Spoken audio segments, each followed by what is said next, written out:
Clotheshorse is brought to you with support from the following sustainable brands. Selena Sanders, a social impact brand that specializes in upcycled clothing using only reclaimed, vintage, or thrifted materials, from tea towels, linens, blankets, and quilts.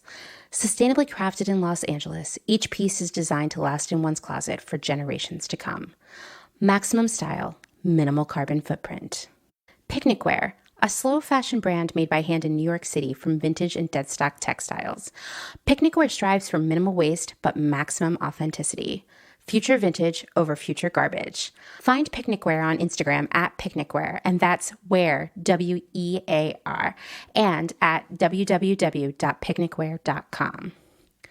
No Flight Back Vintage, bringing fun new life to old things. Always using recycled and secondhand materials to make dope-ass shit for dope-ass people. See more on Instagram at No Flight Back Vintage.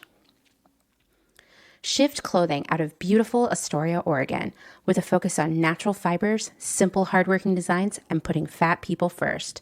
Discover more at shiftwheeler.com. Late to the Party, creating one-of-a-kind statement clothing from vintage, salvaged, and thrifted textiles. They hope to tap into the dreamy memories we all hold. Floral curtains, a childhood dress, the wallpaper in your best friend's rec room, all while creating modern, sustainable garments that you'll love wearing and have for years to come.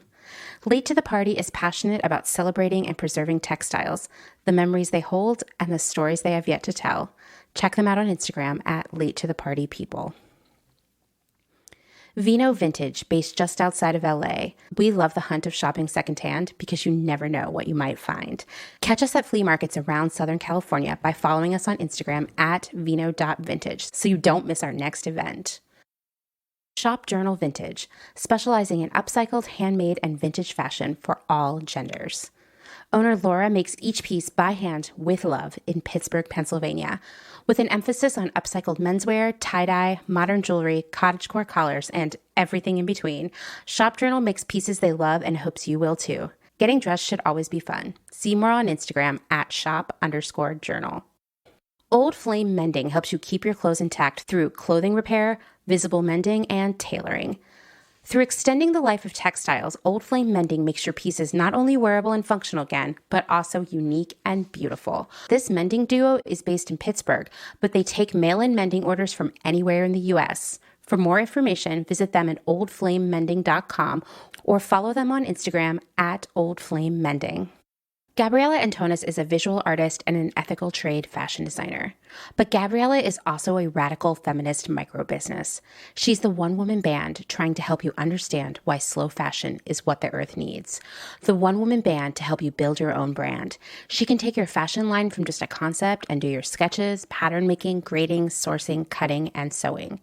The second option is for those who aren't trying to start a business and who just want ethical garments. Gabriella Antonis will create custom made-to-measure garments just for you. Her goal is to help one person of any size at a time, including beyond size 40. To inquire about this serendipitous intersectional offering of either concept, DM her on Instagram to book a consultation. Please follow her on Instagram and Twitter at Gabriella Antonis. Dylan Paige is an online clothing and lifestyle brand based out of St. Louis, Missouri. Our products are chosen with intention for the conscious community. Everything we carry is animal-friendly, ethically made, sustainably sourced, and cruelty-free. Dylan Paige is for those who never stop questioning where something comes from. We know that personal experience dictates what's sustainable for you, and we are here to help guide and support you to make choices that fit your needs. Check us out at dylanpage.com and find us on Instagram at dylanpagelife&style. Salt Hats, purveyors of truly sustainable hats, hand-blocked, sewn, and embellished in Detroit, Michigan. Find us on Instagram at Salt Hats. Gentle Vibes, a vintage shop for the psychedelic mind, formerly inside Jeans in Hamtramck with a new Detroit location coming soon. See more on Instagram at Gentle Vibes Vintage. Wide-Eyed Vintage, a curator of truly covetable vintage from Minneapolis, Minnesota. Wide-Eyed Vintage encourages the experimental spirit of dressing up and will provide you with all the special pieces that will make your wardrobe truly unique. Dedicated to preserving the craftsmanship of clothes, Wide-Eyed Vintage only selects pieces that are well made, pieces that have been proven to last beyond their lifetimes, so you too can enjoy them for more lifetimes to come. See more on Instagram at wide_eyed_vintage.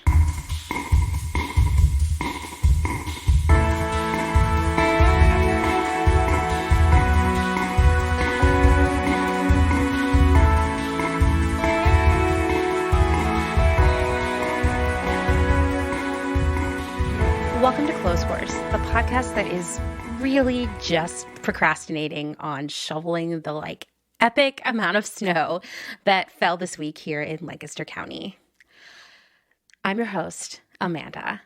This is episode 51. Kim always announces the episode number on the department, so I'm just going to try it here too. It feels very momentous.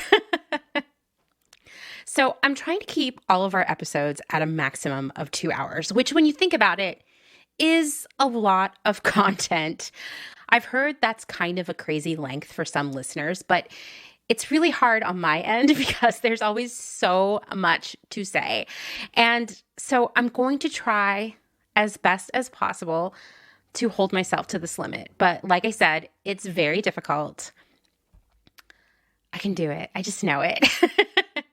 So what's in this just about 2 hours episode? Well, the main event is part one of my conversation with a returning guest, Salisha, and we'll be talking about kids' clothes. In this half of the conversation, we'll be discussing the differences between making kids' clothes and adult clothes because Salisha has done both, and how, this is a big one, the pricing just doesn't add up.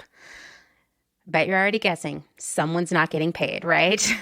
We'll also address a letter that Elise sent me so long ago, I don't even know when, about sexist children's clothing. I'm sorry it took so long, Elise, but as you'll hear later, this episode was pushed out many times due to circumstances beyond our control. And before that, I have a phone call with Samie, who's the owner of Dylan Paige, one of our Pegasus sponsors. She has so many good retail stories to share with you. And we'll also get to hear about why she started her own sustainable boutique. You know that I believe that small businesses are the future. So I want to highlight as many rad small businesses as possible because for one, it helps them reach more people, i.e. you, but also it might inspire someone who's listening, who also might be you, to start their own good, ethical business. We need more of that. I can't say that enough, especially if we're ever going to redistribute the 97% of fashion industry profits that only 20 companies are making. I swear I'm going to say that statistic all the time because it underscores how important it is that we foster and support small businesses right now. I'm going to skip the Patreon shoutouts today, but they'll be back on Sunday just for the sake of, keeping this episode in check. But if you would like to support Clotheshorse via Patreon, you can find out more info at patreon.com/Clotheshorse. And I'll share that link in the show notes. If Patreon isn't your thing, you can also send a one-time donation via Venmo to @crystal_visions.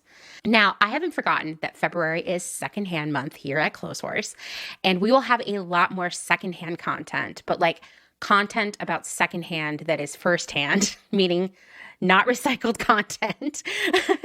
That secondhand content will be coming on future episodes, but my interview with Salisha was pushed out so many times that I had to do some rejiggering of the episode schedule.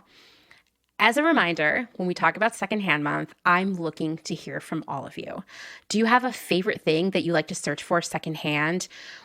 What's the weirdest thing you've bought secondhand? Do you make a living selling secondhand? Do you have any tips of your own? Do you make something cool out of thrifted materials? Reach out to me either on Instagram, via email at amanda@clotheshorse.world, or call the hotline at 717-925-7417. In the last episode, we talked about different uses for graphic tees because God knows the world's got plenty of them. And Rita, aka the Panty Witch, called us to share how she started her business. Hey Amanda, it's Rita from Panty Witch, and I'm calling to talk about your secondhand question. I make upcycled underwear, as you know, and it all started because my partner was getting rid of a bunch of clothes and was going to donate them. And as I knew at that point, donating normally just gets thrown away. So I was like, what can we do with these? He was also on the look for some, boxer briefs is the style you call them. He was on the look for some boxer briefs. And so at that time, I worked at that small organic underwear company sewing for someone else. And so I was like, okay, let's take these shirts and let's turn them into some boxers see how it goes. And it turned out really good. Depending on, he's a smaller guy and likes to wear bigger t-shirts, so it worked out really perfectly. But the hem of the t-shirt works really well for the hem of underwear, and it just whipped him up really, really well. And it was fun to put all the weird graphic logos in different places, some superb placement. I just started doing that, and that kind of turned into upcycling for underwear for myself, because, every once in a while you need some new panties, and it evolved from there. I really enjoy using upcycled, shirts or pieces of fabric that I get from the thrift store or all that kind of stuff. I think it helps, dictate what the garment's going to be and how it's going to turn out. And I don't know, I love the puzzle. I was actually talking with Picnic Wear on Instagram the other day about just kind of the insanity of using scraps and how it takes a long time, but it's really fun. But yeah, anyway, that's my story. Thanks, Amanda. Have a great day. Thank you so much for calling, Rita. I hope you're enjoying your new house. It looks very cute and cozy on Instagram. I actually love, all caps love, the idea of turning graphic tees into underwear because there is so much potential there.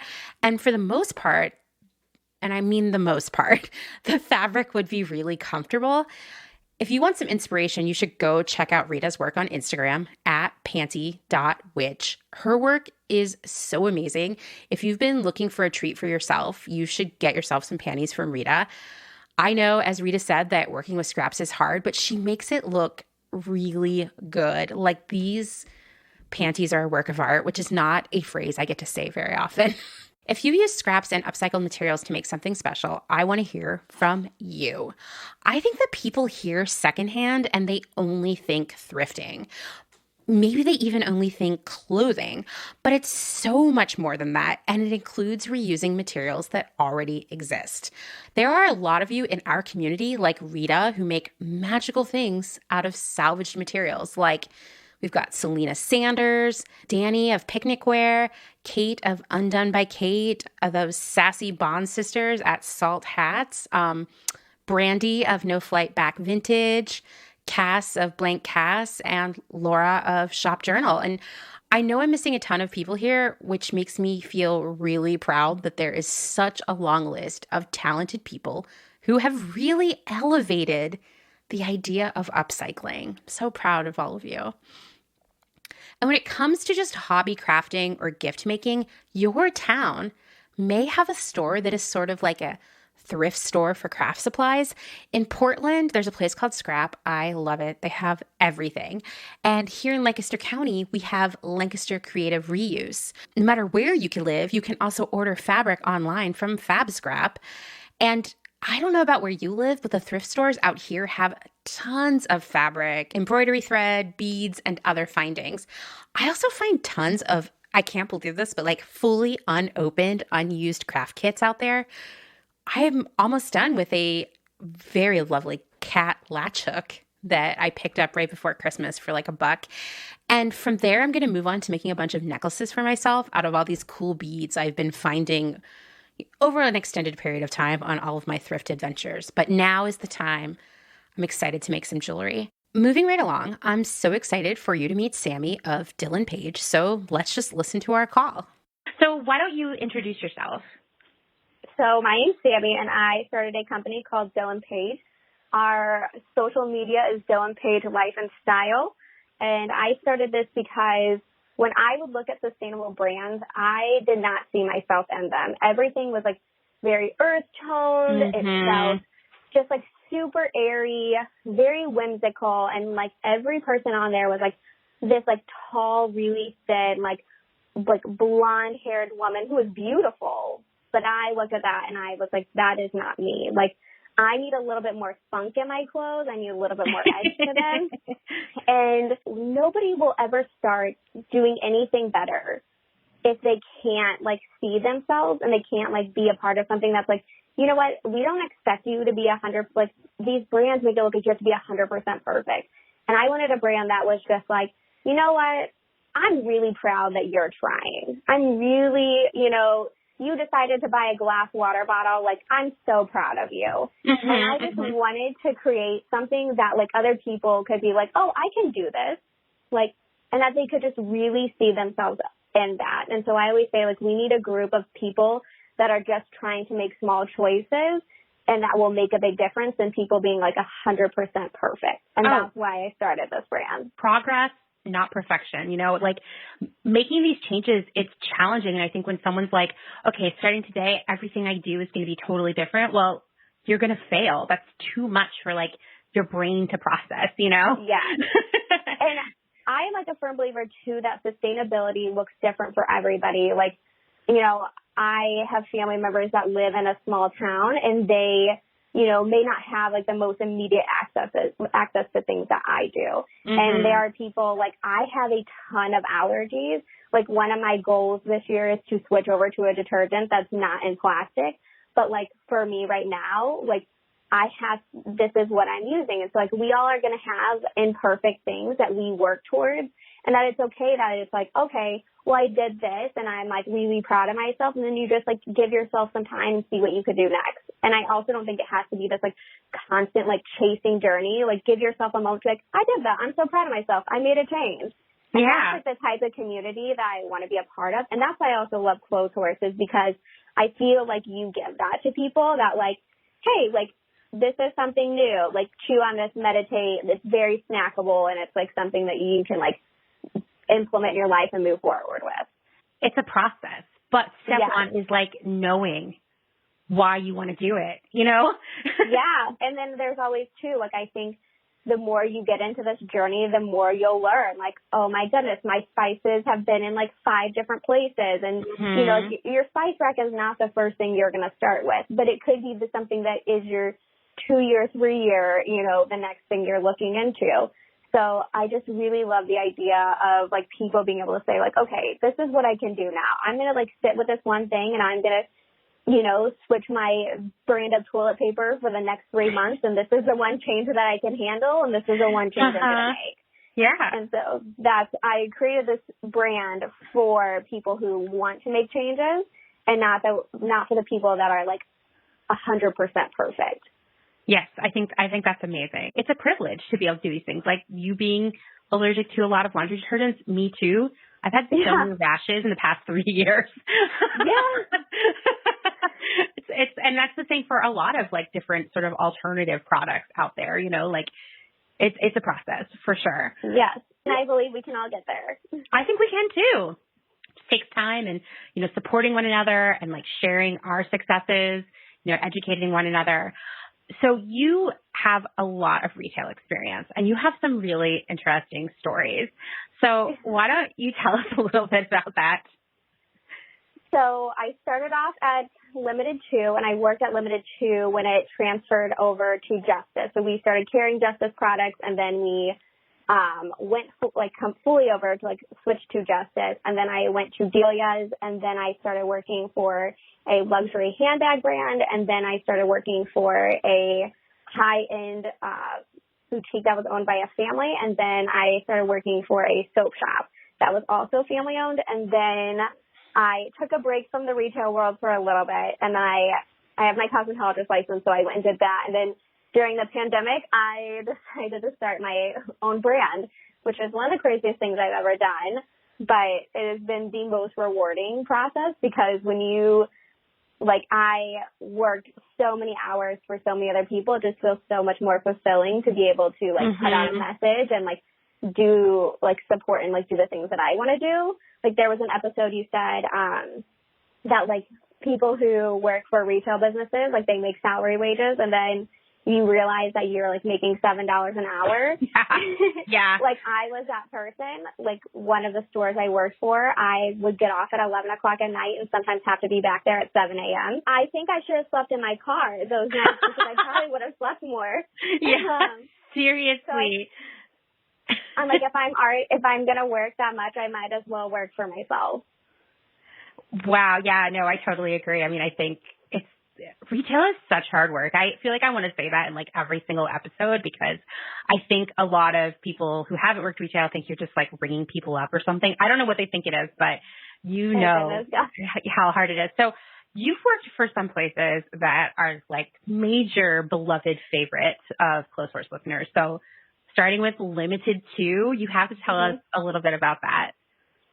So I worked for Limited 2 during the days of like Jonas Brothers and Hannah Montana and High School Musical, which was actually like the best time to work for them. I would have to say it was like very iconic when we would answer the phone. I guess like Jonas Brothers like kind of like sponsored, like they teamed up with Limited 2. And so Limited 2 was considered the home of the Jonas Brothers. So when people would call, I would literally answer the phone and say, "Thank you for calling Limited 2, home of the JoBros. How can I help you?" And it was my favorite way to answer the phone. I was like, I will never answer the phone any other way. It was my favorite. And actually, the Jonas Brothers would do stops at Limited 2s, and so we knew when they were coming to St. Louis that we were like, oh my goodness, they're like, which store are they going to pick? And they picked the store that was 30 minutes away from me, and I was crushed the entire day because I like begged to work that day, and like it was so cute. Little girls would always come in and be like, "Who's your favorite Jonas brother?" And then they would like want to tell you about like who was their favorite. I love that. It was so cute. And like Hannah Montana, I swear to you, there was like 2 years in a row for not Christmas, Halloween, that every little girl wanted to be Hannah Montana, and we sold the exclusive Hannah Montana wig. And so little girls would come in and we would put an outfit together for them to be Hannah Montana, which I swear she was probably one of the most sustainable Halloween costumes because the little girls were going to end up wearing the clothes that they got to be Hannah Montana in their everyday life. So that was really fun because you knew that, like, this wasn't a costume that was just going to be, like, thrown in the trash, that, like, you knew that the little girl was going to actually like, wear these clothes. It was such a great time. Then you also worked at Delia's, which is another, I mean, I have so many good feelings about Delia's. But, I mean, I would guess that when you worked there, they were probably, like, not doing as well as they had been in the past, right? I mean, I don't know. Yeah, it seems like it slowed down when they started to open a lot of stores. So when I was working for Delia's, that was, like, right at the time when you could tell things were getting, like, a little shifty.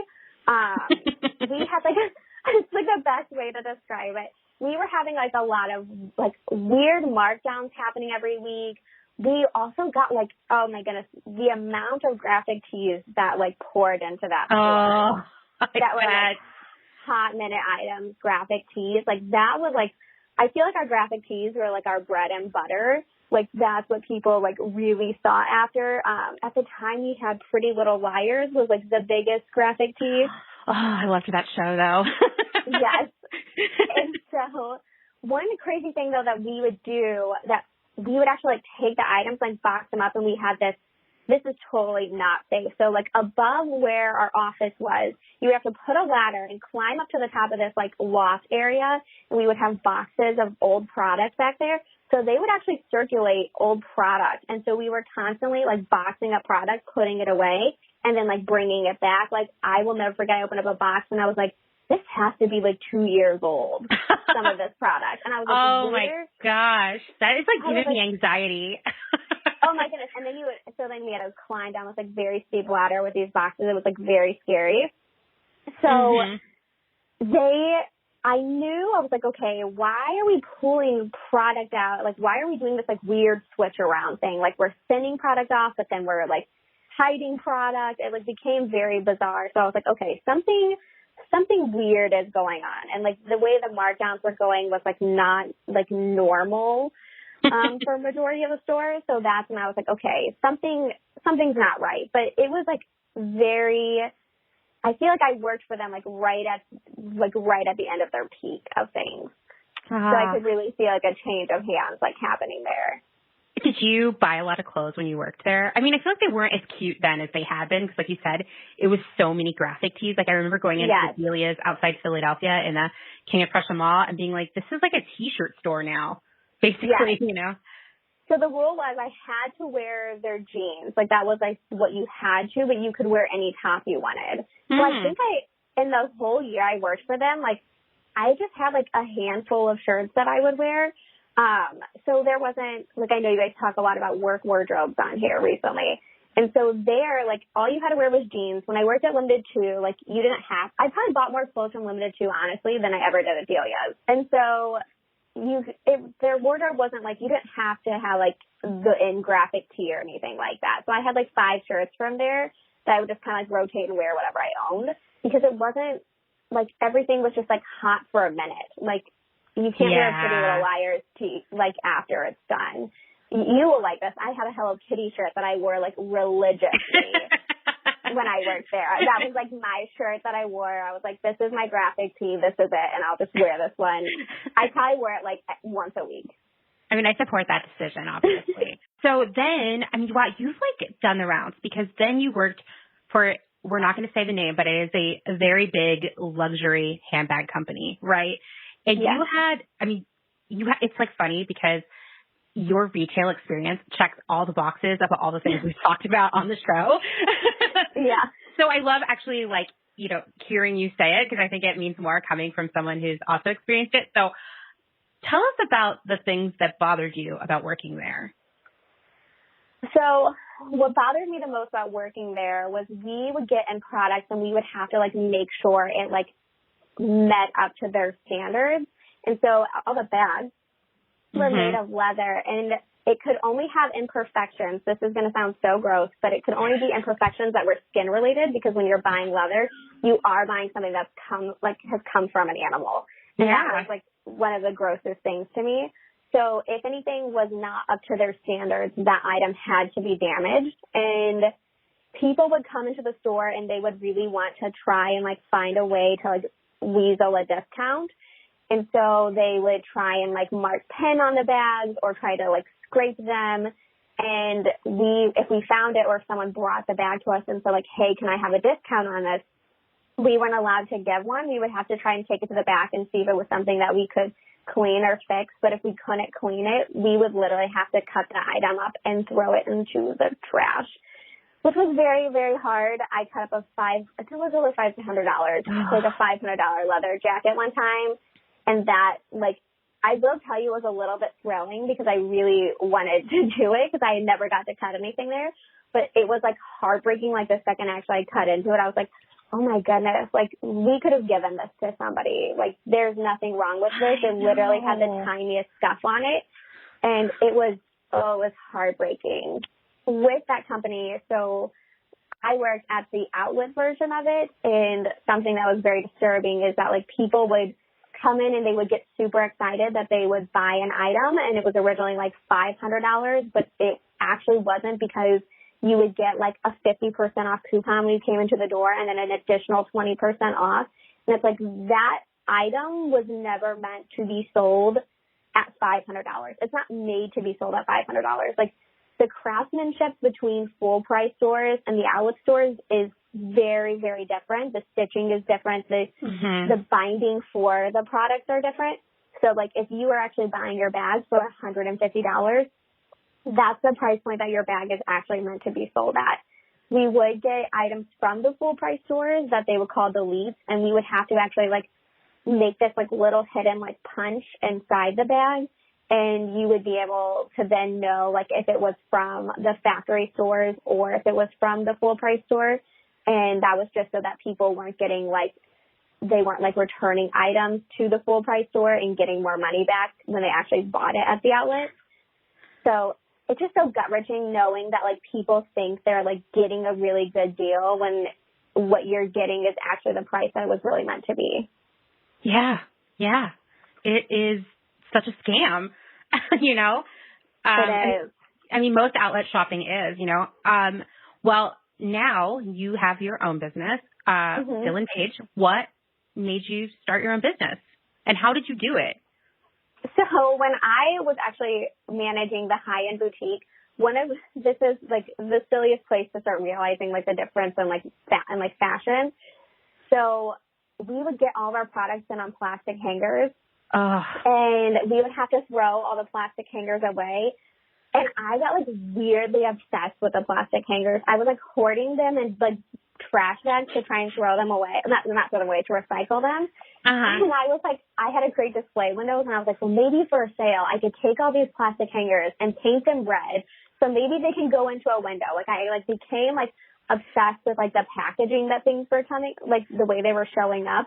And so the packaging was the first thing that I was like, oh, this is really wasteful. And then getting to work with reps and seeing how, like, there was one company that we would work with, and we would, like, find things we liked, and then we would help them remake that product that was selling really well in our store. And so, like, doing things like that, or, like, one thing our owner would do was they would find products they liked, and then they would go search for brands that they could then put a different tag on it, and then they could sell it and make like basically from China and pay like nothing for it, and then sell it for a bunch of money. Like they would make new labels for it. Yeah. And I had this realization. I was like, why? Like, what is this? What is going on here? And so I started realizing, like, okay, if this top was purchased at only this amount, how much is the person making it getting paid?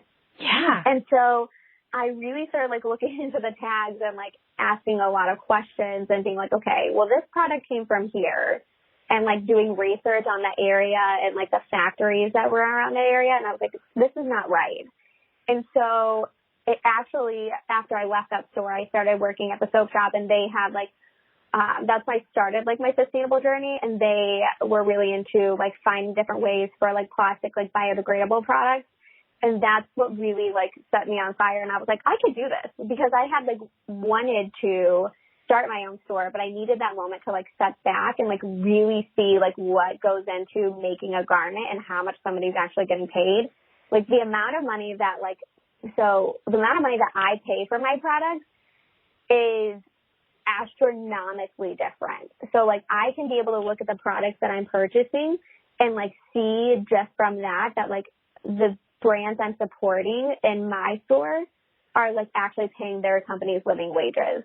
And something I really love is that, like, some of the brands actually, like, when the world opens up again, that there's nothing to hide for them. I can go tour their factories. I actually talk to a lot of the owners. Like, I email them constantly. And so it's really nice because there's nothing to hide.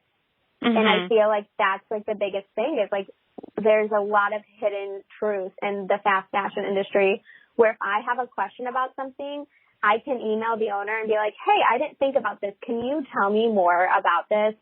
And they are able to provide proof for, like, how their factories are laid out. And, like, I can ask them, like, what is your waste and all these things, and actually get, like, information on it, where other brands, they don't keep track of those things, and nor do they want you to know those, like, those pieces of information. Yeah. And so knowing, you had talked about Tonley, that, like, I can actually, like, go tour their area, like, when the world opens up again. I can go see where all their fabrics are dyed. I can go watch all their fabrics be cut. I can see where they source all their products. I'm allowed to talk to their workers.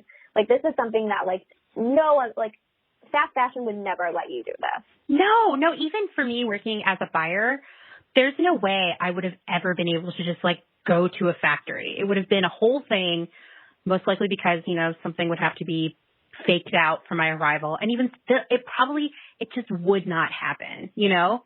No. So that's incredible. And I love Tonley. Like, it doesn't surprise me that you can go to their factories. I want to go to their factories. I would love to get someone from Tonley on the podcast. I think that brand is incredible. Yeah. It's just like so many good things. I will definitely link to the brand in the show notes so everybody can see all of their amazing missions, you know? Yes. And I love that their products, like a lot of the brands we sell, like it says like who the maker is on there. If I go to their production, I can walk up to this person and say, oh my goodness, I sold the product you created. And I think there's something like so beautiful about that. Yeah. That you could actually like see that person. What are some of your other favorite brands that you carry at the shop?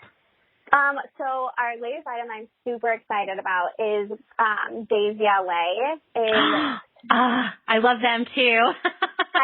I love them, and so I've like been able to talk to the owner's boyfriend throughout the process of like to help me with some things, and they're so nice. Like, this is, like, the best experience ever because the people that I'm working with, like, I just love them. It's just so exciting. And everything's made in LA, and, like, their workspaces are very clean. Like, it's so exciting to buy pieces and be like, you work in a clean environment, like, you work in a nice place. Like, it makes you feel so good to be able to, like, support these people who are doing amazing things. And something I love about their graphic tees is because I know, like, graphic tees get a lot of harp on them, but they are, like, beautiful creations of art. And when I picked the pieces to carry into the store, I was like, okay, if I was done wearing this, like, what would I do with it? And I am about to do a series on, like, you could literally take these pieces and, like, put them in a picture frame and frame them in your house. Like, you could actually, like, cut out the shirt and frame it, or you could turn it into a pillow. There's, like, so many. One of the shirts we just dropped says create common ground, and I think it would be adorable when you're done with it to, like, turn it into a fabric purse because I don't know why. That's what I see. So, like, the pieces that I chose with them, I was looking at them. I'm like, what could I do with them after I'm done wearing them? What could be the next? So just making sure that, like, all the pieces we carry are truly, like, a work of art in themselves. I just think it makes someone feel so proud to be able to wear. What has it been like to, be a small business owner during the pandemic? It is the most wild ride I've ever signed up for in my entire life. I spend 50% of my days excited and, like, 25% being like, what am I doing? And 25% being like, when will this pandemic end? So I know you've talked about some brands have, like, canceled their orders with factories, and it's causing a lot of issues. And for me, like, every company I work with, they are also small brands. So one of the brands I really wanted to carry and was super excited about was this candle brand. Well, during the pandemic, they haven't been able to get some of their items that they normally use to make the candles. So they were like, we're really sorry, we're going to have to cancel your order because, like, everything is so limited and things that they would normally get from other places, they can't. And so it's this part where, like, I'm a small business and they're a small business, so I want to support them. Like, okay, well, I obviously can't buy your candles from you, but, like, because every brand has, like, you have to spend so much money with them in order to, like, carry their product. I was like, if I'm willing to support you, so can we, like, smudge that line? And then can I carry something else from you? And just trying to figure out ways that, like, we can support each other. So it's so sad to me that these, like, bigger businesses who have the money to, like, help these factory workers are, like, finding ways to, like, skim corners. And I'm like, I just launched at the end of November. Like, I'm a little baby brand, and I can be supportive and try to find ways to work with these brands when these other people are just, like, completely, like, just letting people lose on thousands and thousands of dollars. I think it just, like, underscores what is wrong with business right now. That, like, these businesses would still make plenty of profit. It's not like if it were for you and, like, you're one person with a small business and, like, if you were missing a lot of sales because you had to be closed down for a month or two, like, paying for orders that you might not be able to sell could make you go into bankruptcy, right? You might not have the money for that. That is not the case with these big companies. And that's why it's just like, it's like I can't even think of the right adjective for how it makes me feel, but it's not a good feeling. And it's, like, angry and sad and, like, disgusted, I think, because it's just like, where is the humanity, Yes. Well, that's, like, one of the brands I work with. Their billing department they go through, they had to do a massive shutdown. And I was like, when is my bill coming? And they're like, we're getting it to you. And it took, like, 3 weeks, and I'm getting anxious because I'm, so little. I'm like, 3 weeks. But, like, every week I kept being like, is it coming? And they're like, we're so sorry. Like, we can only do so much right now. And, like, I just don't understand how these other people can't be compassionate during this time, because it's like we're all just doing our best. That's one of the reasons why I think the future of, fashion and retail, even beyond clothes, is small business, because I think that's where the humanity still lives, and the compassion and the empathy and the desire to do things well. I 100% agree. What do you want to do next with your business? Like, in post-pandemic world, like, what are ideas that you have, or, like, what's your dream? post-pandemic world, I would eventually love to, like, be able to start our own line. Being in a pandemic is so crazy because, like, so many brands, like, they have that, like, I can't pay $75 to have, like, every person do a COVID test. So, like, modeling and stuff like that, like, I have, like, one model, and I'll see one model for, like, and I won't see another model for, like, 2 weeks, and we, like, stay, like, as far away as we can from each other, like, all of these things. So, like, in a post-pandemic, it's, like, so crazy to even think about a post-pandemic world right now.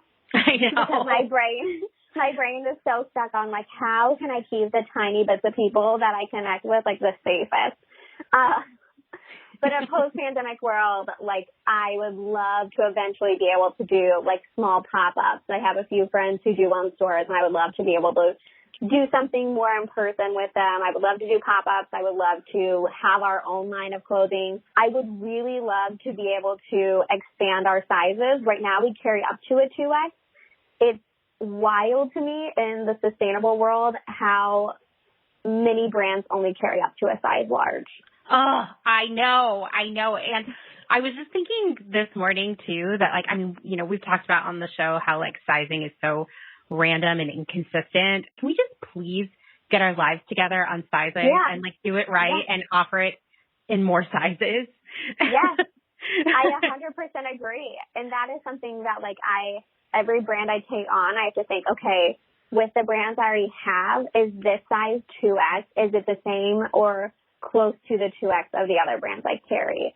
So, like, I look, like, very in-depthly into sizes. I would love to expand more into, like, larger sizes, but at this time, like, it is so sad how many brands only carry up to a large. Some brands don't repattern well after a large. I really, really try to look super in-depth in that and to make sure that our, like, the sizes that I'm carrying above a large actually compare well to the 1X and the 2X that I already carry size-wise. Or, you know, like, they'll have good intentions. Like, they'll be like, we added all these sizes. And then, you look at their chart and you're like, well, yeah, I guess you carry it to 3X, but your 3X is, like, equivalent to, like, a size 12, which is not a 3X. And I think it just further stigmatizes large sizes. It makes people have a really negative experience. It messes with people's body images because they're like, I don't know what size I am, like I thought I was this size and then I got it and it didn't fit. That makes people feel bad. If there were like a way we could turn the industry off and back on again, like the way you might your computer, that would be like the first thing on my list. Can we just please, does the government need to step in and just be like, here is like a spreadsheet and it's like the grading for every size consistently. Like everyone just please follow this from now on. So at least you could know what size you are. I don't know. I think it would make it a lot easier for brands to expand their sizing because I agree. They're fearful of doing it wrong, which a lot of them do. And then no one buys it because, and I worked for a smaller startup where this was exactly our problem. We expanded our sizes. They weren't done well. They ran super duper small. People came in and gave us that like one chance to get it right. And we totally blew it. And then we had to figure out how to earn their trust back. I 100% agree. You saying that, I wish that we could just put a pause and we all have to agree. That would make my day because I know. I look at my size and things and I'm like, okay, I'm this size in this brand, but I'm 2 sizes bigger in this brand. I'm like, this doesn't make sense. If we just universally say, if you or width wise are, this many inches around, this is the size for those. Because the other thing about all the sizing being cuckoo and inconsistent across the entire industry is that it leads to so many more returns.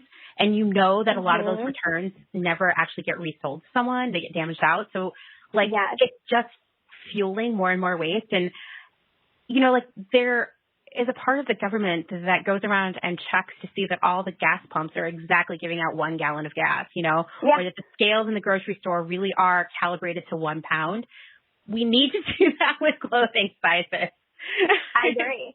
It's actually a sustainability issue. You know what I mean? It is a sustainability issue. It's so crazy to me in some of the stores I worked for, a small in one top, you could be, but you'd be a large in another top. But if it would all just be the same, then you wouldn't have to have as much waste. Yeah. Yeah, exactly. I mean, it would have a huge effect on so many different things just to like get it together. I agree. I support this mission. I don't know how to go about it, but I'm going to agree that we need to tell somebody this has to happen. Yeah, seriously. Just make the chart. Everyone follow it, and then, like, we'll always know what size to buy. Now, of course, we still might buy things, and we might try them on and be like, oh, this isn't really, it's not who I am, or it's not, whatever, and you'll return it, fine. But we'll have less of, like, I had to order this thing in 4 sizes to figure out my size, and then, like, they all got returned, and, like, then they went to a landfill or whatever. This is one way that we could fix that. Because when I talk about returns on Instagram, especially, the comment that I hear over and over again is like, yeah, well, I follow the size chart and it's still never right. And I'm like, yeah, dude, I know. Yeah. I have people who message me who are like, what size would I be in this? And I'm like, okay, what brands do you regularly wear? And then I will go on that brand's website. I will look at their sizing chart, and then I will compare the sizing chart, and I will, like, look at the measurements. I'm like, okay, this is the size that I believe you'll be based upon the other brands you wear their measurements. Just to try and help people, because people have no idea what size they are. I've bought so many things where I'm, like, very careful. I've measured myself. I look at the size chart. I account for, like, a margin of error.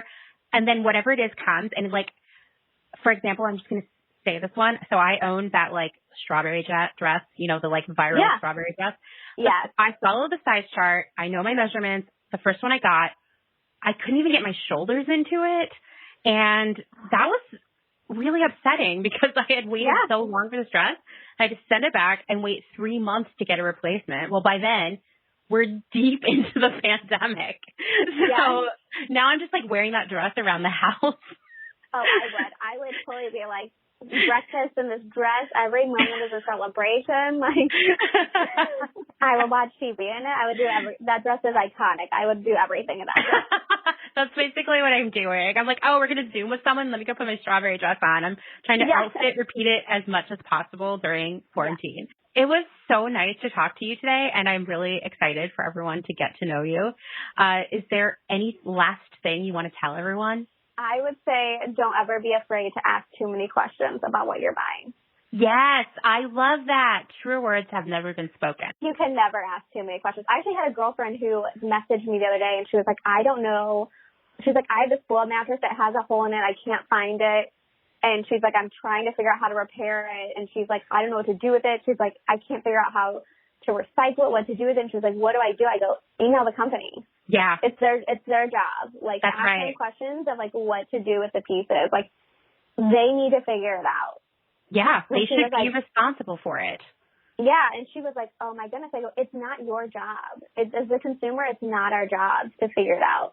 Yeah. And, like, the amount of waste that comes just based upon that, like, as a consumer, like, we shouldn't have to think too in-depthly about those things. The people creating it should be the ones who have to do it. And if you want more, ask questions and, like, demand what you want from that brand.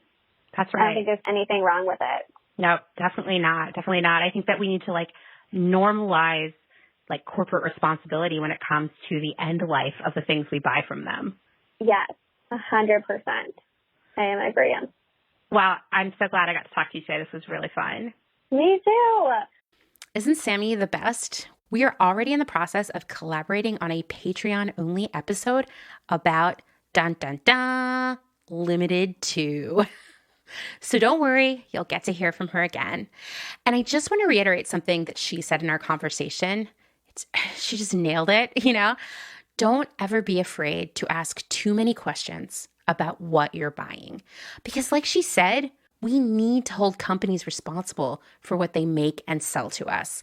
I mean, companies should be responsible for what happens to something when it breaks or is no longer useful. I mean, if they were, I bet our clothes wouldn't have so many crappy, cheap zippers or raw fraying hemlines. I mean, have I mentioned lately how much I just hate a raw hem?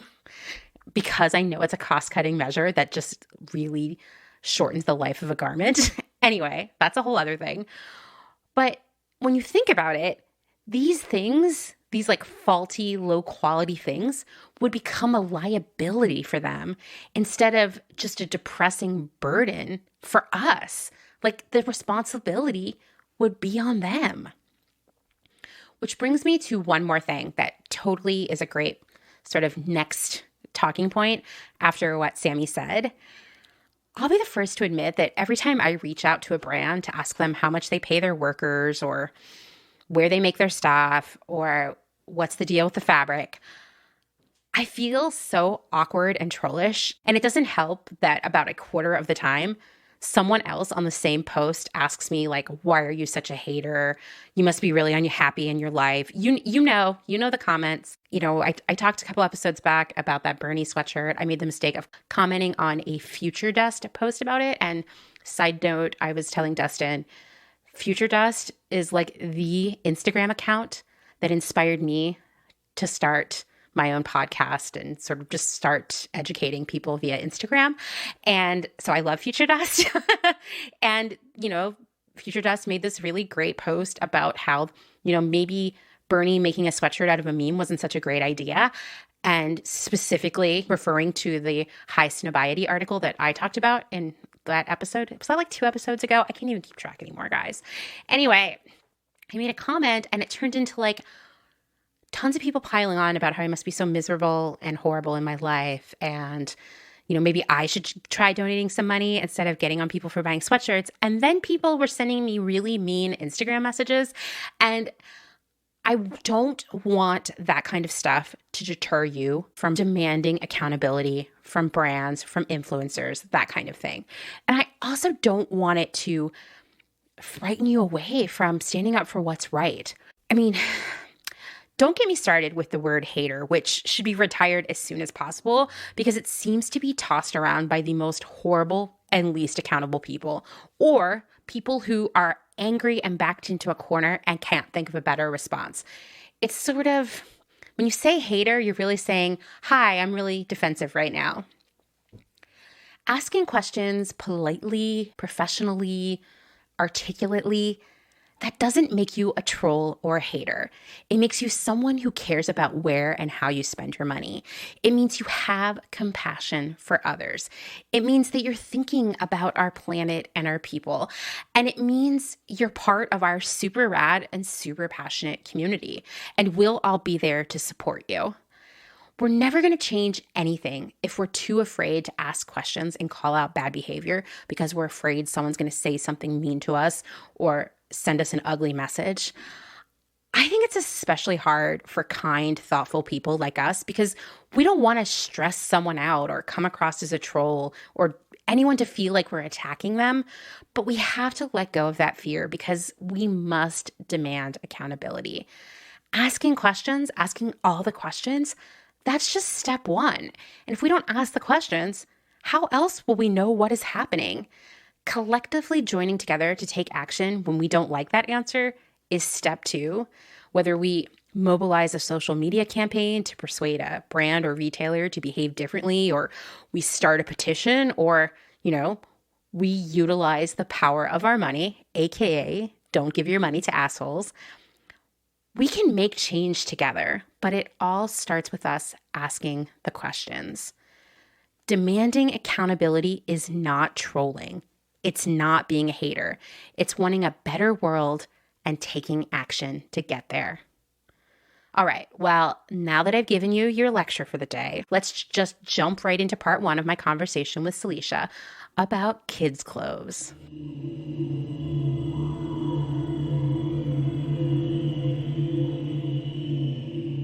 All right. Today we have a return guest, a Clotheshorse all-star. I like that you're oohing for yourself. Second time caller. It's Salisha, who you might remember from our off-price episodes, which, Salisha, that feels like we recorded that like 100 years ago. Yes. But it was probably only like 6 months ago. It just feels like that's how my concept of time is right now. In 2020 time, yeah, a week is a year.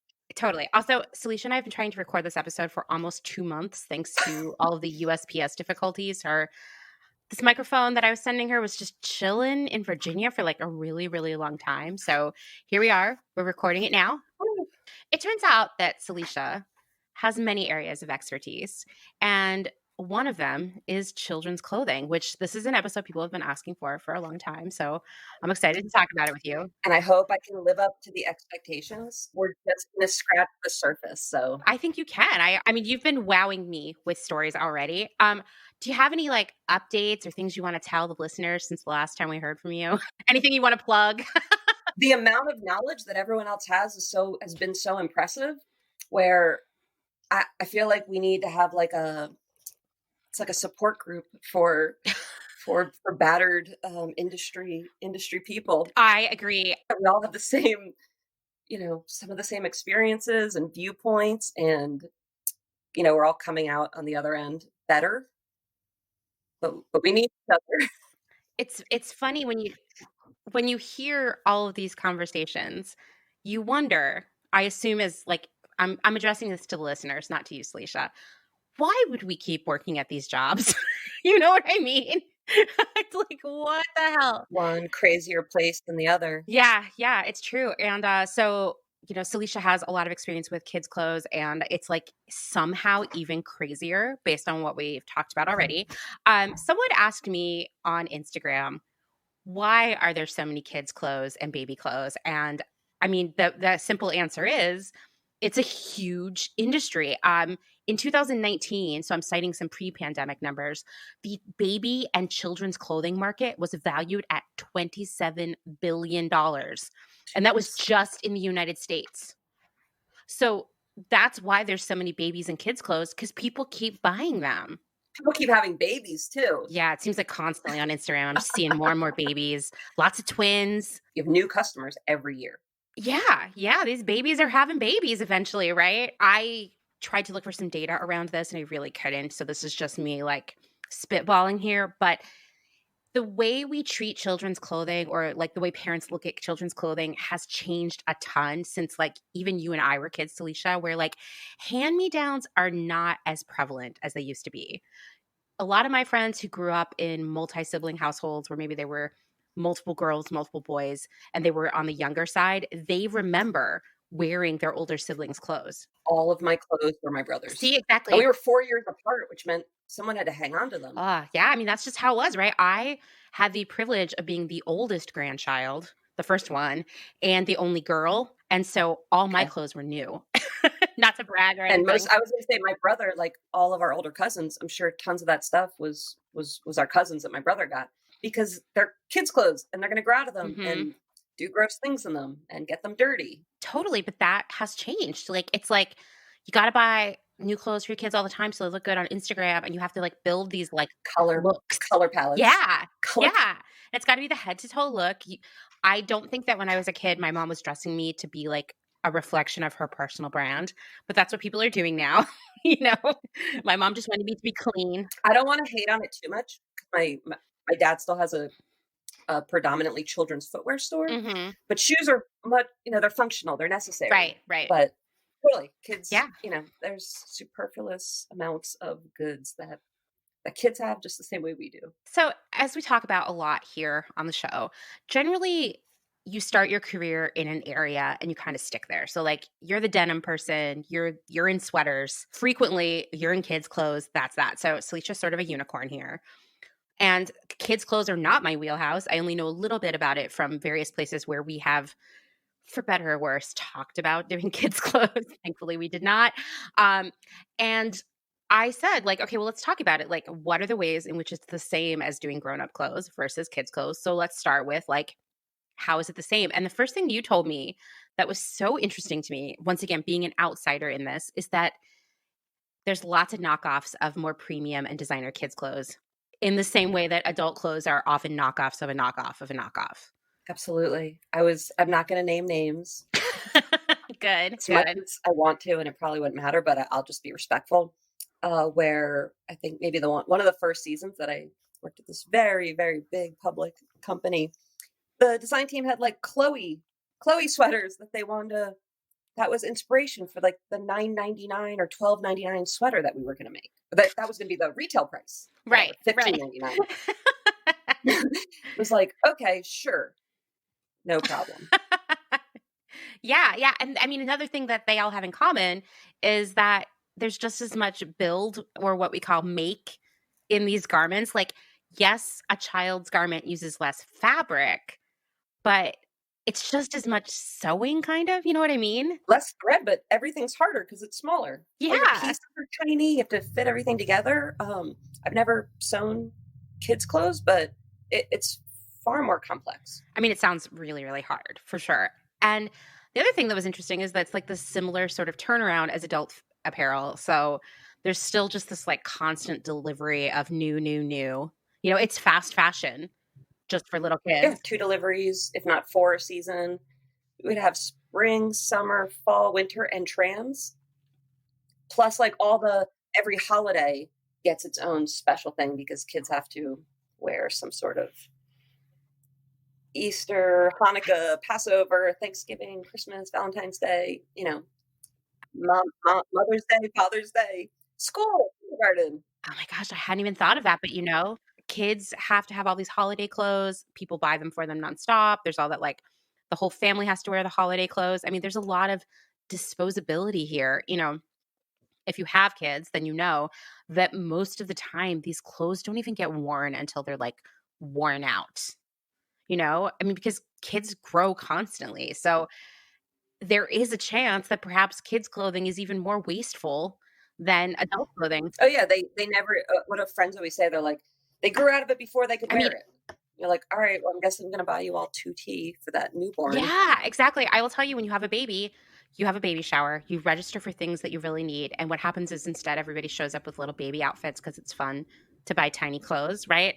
And they're all like size 3 to 6 months. You are changing this child 5 times a day to wear all these clothes. Mm-hmm. And like they don't get worn more than once, maybe twice. It's so insane when they're that little how fast you have to be constantly replacing these clothes. And that's a really great, you know, opportunity for hand-me-downs or resale. I do like what I've seen, just to touch on. I've seen some new things where smaller brands, independent brands, they're making things that can kind of grow with the kids. So it's like, oh, cuff the pants up, you know, 4 times, and then you can keep unrolling them. And then when there too short, cut them into shorts. I mean, that's so smart. You know, so at least like quirky things, because clothes don't really wear out. They don't.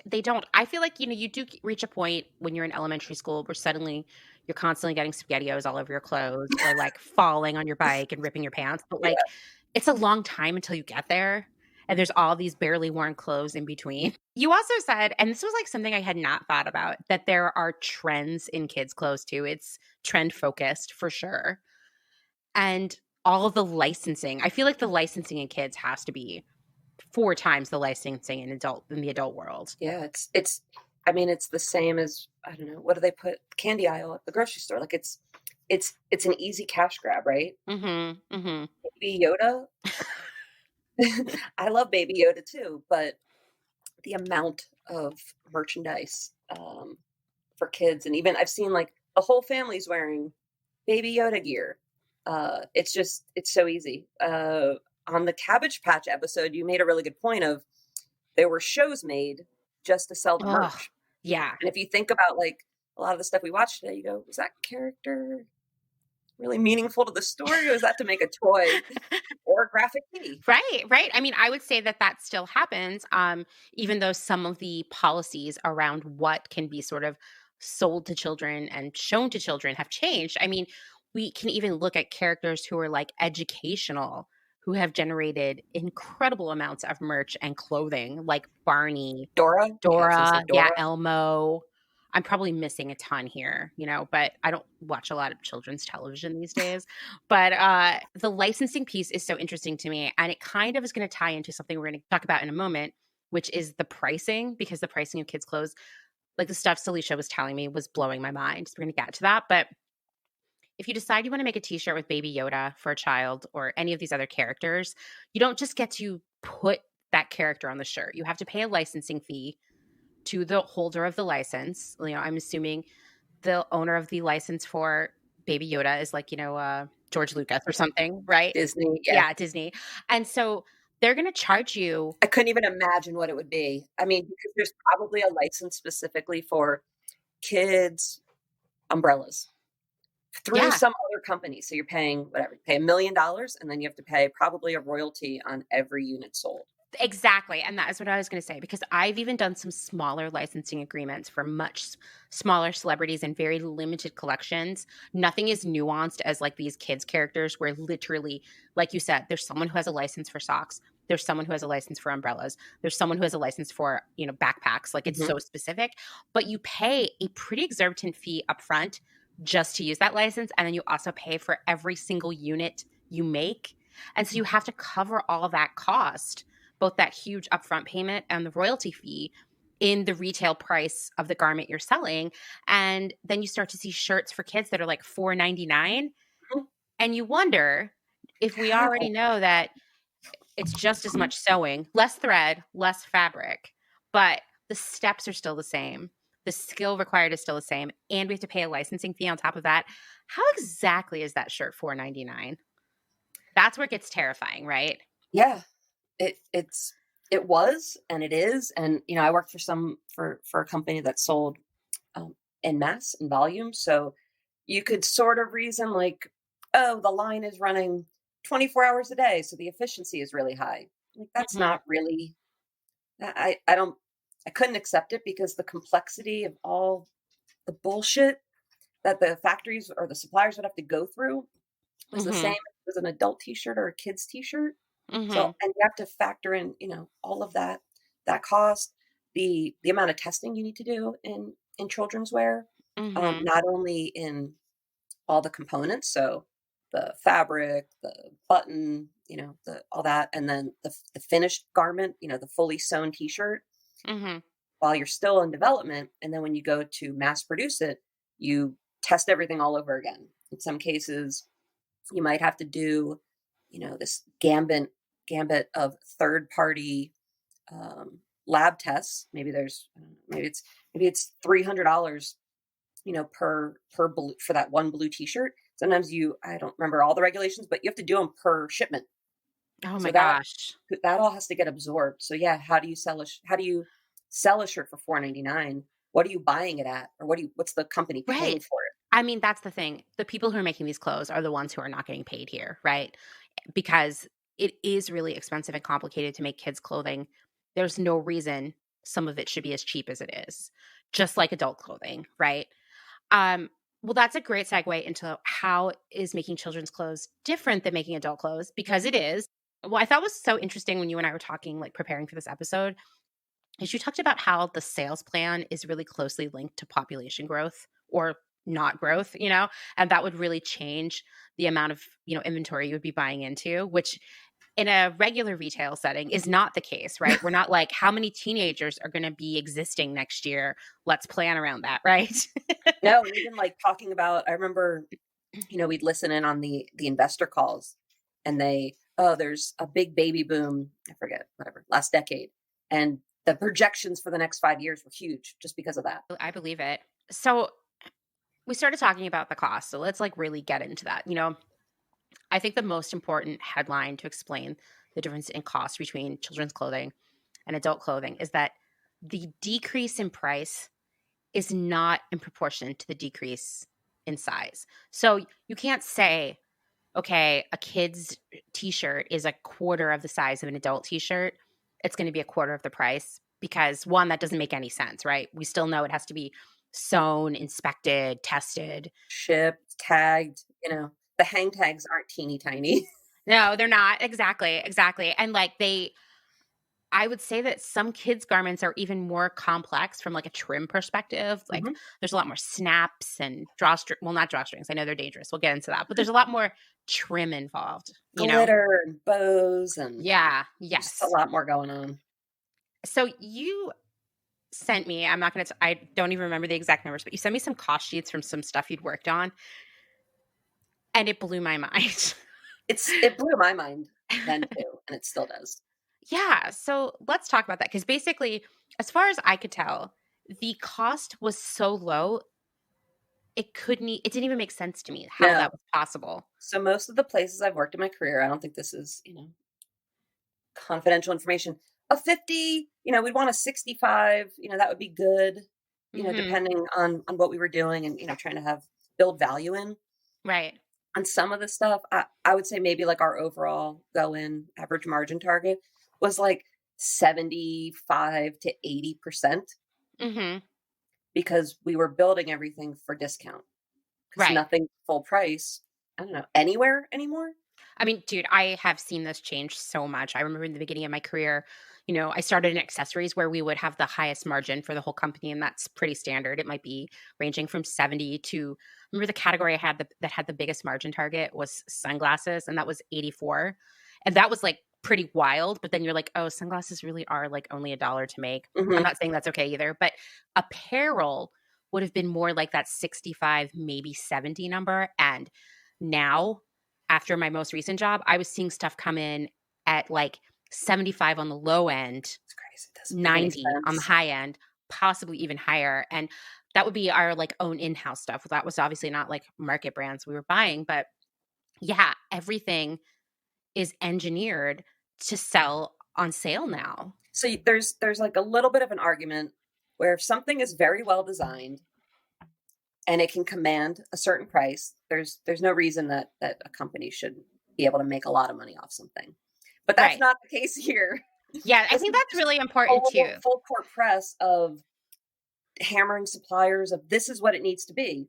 It cost this last year. It has to be cheaper this year, which I'm not a mathematician, but that doesn't make any sense. Yeah, you know what I was thinking about last night that I've never talked about on the podcast, but like when I look back at my career and like when I think the turning point happened for the kind of brands that I work for, that suddenly we were like going bonkers for margin, it was during the 2008 recession, which we have talked about on here before as being like the origin of all of this like deals culture. And I remember at that point, that job, we were targeting like, that 65 margin on clothes, maybe a 70 in the best case scenario, like on a t-shirt or something. Well, our sales were lower than we were like missing our sales plan. But the company had a very strong desire as a publicly traded company to maintain their profit level so they could keep their stock price high, pay dividends, the usual stuff, right? So the GMM of the division I worked for made us all go out to all of our vendors. This reminds me so much of COVID. I can't believe I haven't talked about this before. Made us go out to all of our vendors for every single PO that was on order, whether it was already made, on the boat, received, yeah, like maybe at the warehouse, but not received, meaning like put away, in the early stages, whatever, for the rest of that year. So I want to say about 6 months of delivery.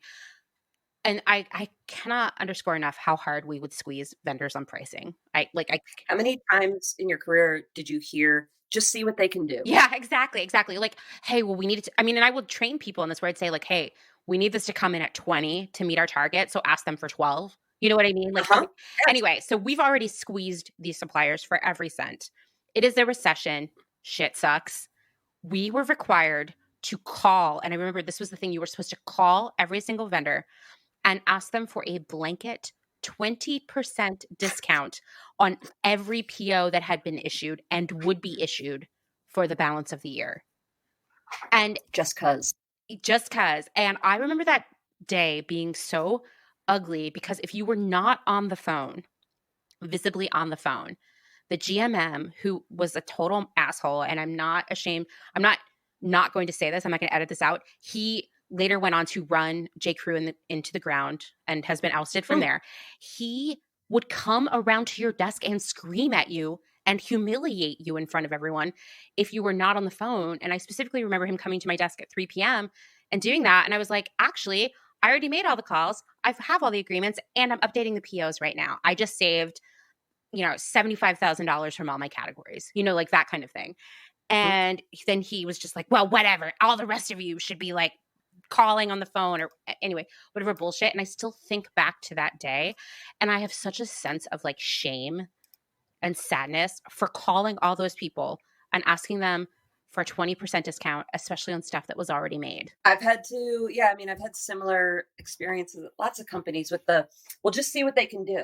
Yeah. And for me, I like some things for me have to be black and white of what's the target. Dude, I know. I hate that. I see what they can do. I'm just like, Here's the target. What do you Like want? I hate that. What do you want? The hope there is that they will come in so much lower than you needed without you asking. And I refuse to play that game. I will Those tell are the you. best bosses, right? Yeah, totally. Love it. That year that we had to go out and ask for that 20% discount, I'm assuming this was 2008, but it may have been 2009. The company had a record profit level. A company that had been around for, I would say, more than 30 years at that point, in the midst of a devastating recession, had a record high profit that year. So gross. Because of that stuff. Yeah. Yeah. And I think that is where it all began, where it was like, what we just need to do is not pay very much for anything. And then we'll always make a lot of money, And so this is what has happened to fast fashion. And we talk about that a lot, but kids' clothes are in the same boat. Like, I feel like you were sending me sheets for leggings that had to be $2 or something like that, where I was like, I don't even understand it. Yeah, because we're building it to, or we were building it, but whatever. Retail's $19.99. They know as soon as they put it. I think we would even tag it with the sale price, probably, because that's what you do for off prices, compared to. But I don't know that anything ever hit the store at full price. I mean, what does now? Because everything's buy 3, whatever, coupons and all kinds of stuff. There's coupons for children's wear, right? Don't all the chains? Oh, for sure. For sure. When I think about the biggest clothing chains I know for kids, when you walk into their store, it is confusing. Like, even I think like Old Navy has a massive kids business. I would assume that is a big driver for them. All the signage and promos are so confusing in that store. I've been in an Old Navy like maybe 3 times because it's like a madhouse. It's like the fun house at the fair. It's so intense. But I mean, that's how a lot of these kids brands are. And if you think it was a race to the bottom for adult clothes, adults want to pay even less for kids' clothes, And like the kind of volume you were talking about with me, like what would an average order size be for like a pair of leggings for kids' clothes? I remember colorways of things that were like, 50,000 pieces for a black short. That blows my mind. We would take it to a level though where we would be negotiating on the cost of cotton. Wow. So, and then we would go out and we'd hedge. We'd say, this is the price we agreed to. We're going to buy 18 months worth of cotton. Turn that into yarn and hold it for us. And we're going to use it at this price. Wow. And some of that stuff was stuff that I had never experienced before. Because most places you're like picking the fabric and the color, like, within that calendar season. Yeah. But I guess if you're planning your sales off of the number of children in the world, then you don't need to be nervous about what your sales are going to be next year. It made me think of like pork bellies and trading places, because I was working on it and I had to hedge. I had to go out on the hedge for the cotton. So yeah, you're getting to that level.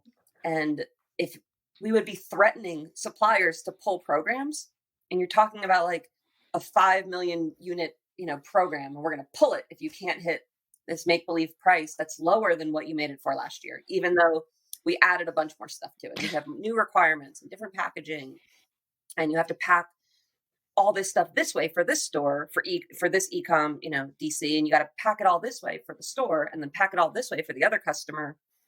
It never made sense. And then we'd hit the target, and the VP, it wasn't good enough. We had to surpass it for the next year. That's what I was going to say. This is the weird thing about this business, that when you step back and aren't in it every day, you're suddenly like, this doesn't make any sense to me. So if you have a recurring program, which in kids' clothes you kind of do, right? You're running the same overalls, the same leggings year over year, right? Graphic tees, the same body, sure. Yeah, totally. In adult clothes, depending on where you work, there might be less of that. Some stuff is more trend-based, but like if you worked at a place that sold lots of basic tees and whatnot, you're going to be running the same stuff year after year, right? No matter what, the price for next year has to be lower than the price this year, even as we know that the cost of living increases every year in the world, that gas prices might go up, that there might be a terrible drought and all the cotton dies and fabric prices go up, or, there are a million other things, right? That price still better be lower next year. Yep. And like, not just a penny lower, we're talking like substantially lower. 3%. Like we need to be down 3.5% to last year. Based on what? Yeah, isn't that crazy? Isn't that crazy? And you think about it like, okay, doing the basic math, like if something started at $100, this is like just, back of the notebook math. Okay, so the next year it's $97. Okay, well the next year it's about 94.30, and then the next year it's like 91, and you see how over a period of 10 years the price becomes. You're just talking about wages now. I know. It's like, what? It makes no sense. And especially like, we're going to talk about this more. Kids' clothes are so much more complicated because of all of the testing, all the safety stuff. It's harder to sew tiny clothes. There's lots of weird trims. It's just really, really complicated. And I would say it's more expensive to make a kid's shirt than an adult shirt, even if you're using a lot less fabric. It just doesn't make any sense to me. I don't know if it's a lot less expensive. I mean, they say, I don't know, 60% of your FOB is usually fabric. Usually. Mm-hmm. Mm-hmm. So that would save you.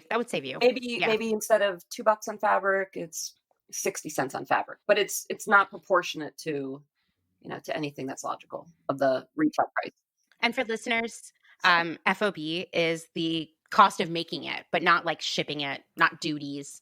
You know what I mean? Like that's going to be your final landed cost, just for all of you who don't work in production. Yeah. the price it costs to make it while it's still at the factory. Yes, before it comes here. So I guess in that way it is cheaper, but like not like proportionally in terms of like the difference between an adult t-shirt being $40 or $60 and a kid's t-shirt being $4.99. Exactly. It just doesn't make any sense. So there's kind of no way that the workers involved are being paid a living wage, like at all. Absolutely. It's not possible. You made a good point, which I mean, I think applies to a lot of things now, that the entire industry is built on margin, not the actual value of an item. For sure, because there's companies that have tried, right? Everlane tries to be transparent. Right. And I think it's a good story of at the end of the seasons, it's like, pay what you want. If you pay us this amount of money goes here. But they still, I could be wrong, but I still don't think there's anywhere that they are come clean and say, across the board, we sell at a 40% markup. Right. I think they just go, we're giving you the good price, not the other price.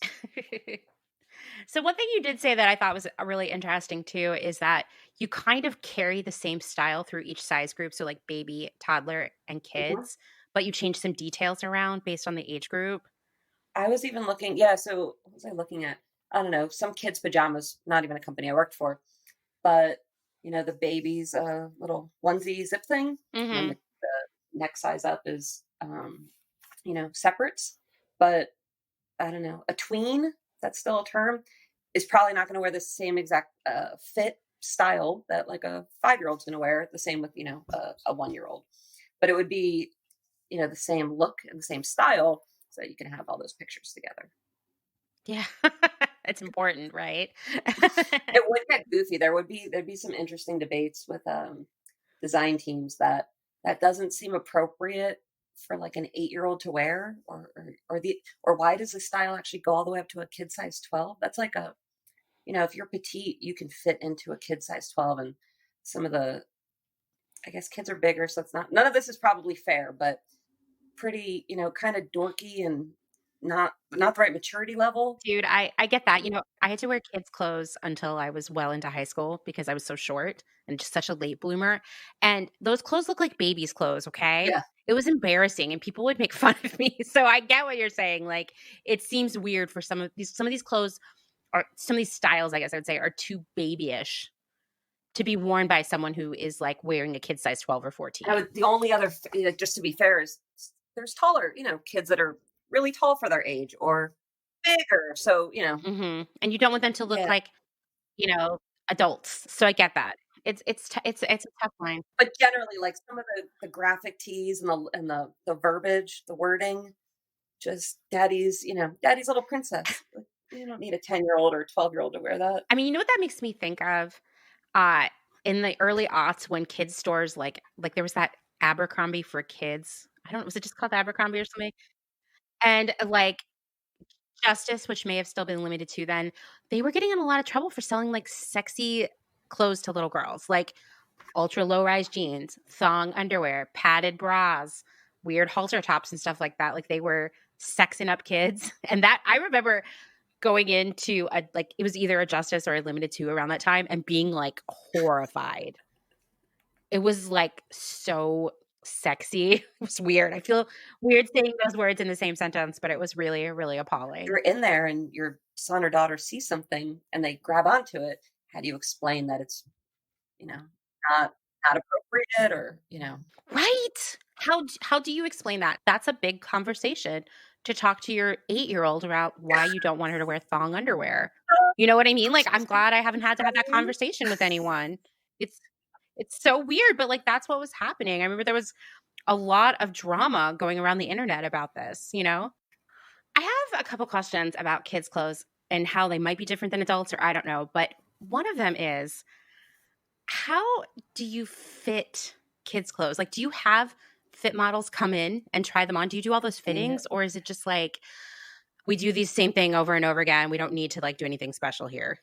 So there's definitely, dress forms, fit forms, and they, even a baby size range is the shapes of babies are change from, 3 months to what's the next 12 Yeah. and 18. So there would be dress forms of all the incremental sizes, not just, the kid sample size is usually, I don't remember what it was, 8. Say it's 8. Okay. They'd have fit forms for, the 4. And then, I don't know, every couple of sizes, just because kids, infants, humans, the shapes of humans change so dramatically. Like the size of, I think this is accurate, but the size of your head at birth doesn't grow proportionally with the rest of your body. So toddlers are so adorable because their heads proportionate to their body are so big. It's like how, little dolls look the same. So fit forms, there would also be models. I don't think I was ever at a single fitting because there was very different rules. The amount of time, you can't have a 2-year-old in like a marathon 4-hour fitting where they're not allowed to go to the bathroom and you don't offer them any water. So wait, these are children who are actually coming in and putting on these clothes and having like what we would think of as a fit session. I'm sure they were through agencies and the parents would bring them. And I do remember, they had a pretty huge tech team and they had many, many little fitting changing rooms. There were diapers there. And I don't know if the diapers were just for having to change the kid or because you had to fit the clothes with diapers on. Oh, yeah, that's a good point, too. Which I've never, I don't know if they would put them on the dress forms too, or maybe they were just built a little puffier, larger. I mean, I'm just imagining, because when you go to a fitting, for an adult brand, it's terrible for everybody. It's like they're ripping everything apart on the person and pinning them and like drawing and everyone's poking and looking. Yeah. And it's kind of weird, actually. It's intense. It's really hot because you always have the lights on so everybody can see. Yeah. Yeah. And so just imagining like a little 2-year-old up there or something trying on. And the designer doesn't really like it. And like fuck with everything. Yeah, I know. It had like just occurred to me that would be a problem there. So you do have fit models. Okay. Yeah. To be fair, I don't think that they would have the same sort of process. I think maybe they'd have the baby, kid fit models come in maybe like once a season. Like maybe they would fit everything on forms, for the first or the second. I don't know that they had, like babies had to come in and fit the same stupid proto like 4 times. Which reminds me of a photo you sent me. Do you just want to tell the story? I'd love to. So, very talented design team and a little bit disconnected from, kids' clothes have to be functional. Yeah. There's no other way. Yeah. I mean, I think that's really important to call out. And like, there are tons of adult clothes that are not functional at all that you have to like tape your body into, and all kinds of other weird stuff. But like, that's not an option for children. Exactly. Yeah. So there's a lot of requirements, child safety of like the neck opening. Makes sense. So it's not too tight and you can get it over your head and there's enough neck stretch. So if you get like stuck in it, etc.